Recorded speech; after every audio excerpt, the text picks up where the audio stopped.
Taga-suporta na nandito sa Deheg na kung saan nakikita ninyo ay nagsasalo-salo.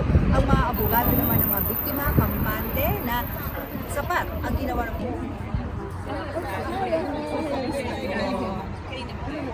medyo iyan walang hearing ngayon dito sa ICC para sa confirmation of charges kay dating Pangulong Rodrigo.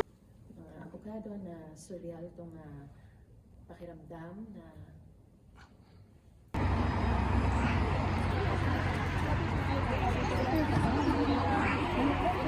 ebidensya at patunay kung bakit sa tingin nila ay dapat tumulong indirect co-perpetrator.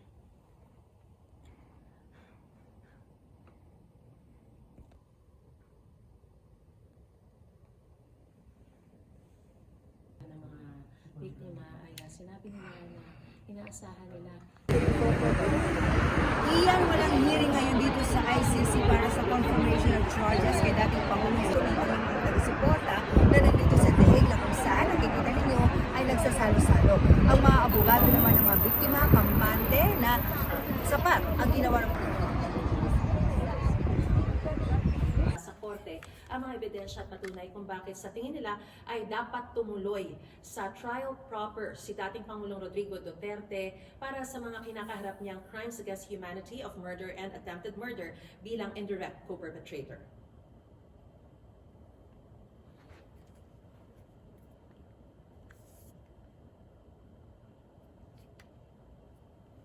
Okay.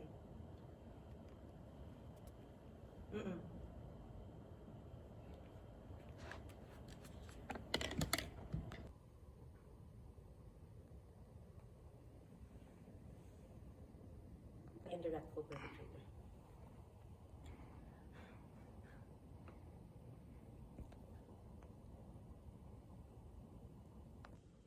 Kung paano nag-apply, parang pabilang yung mga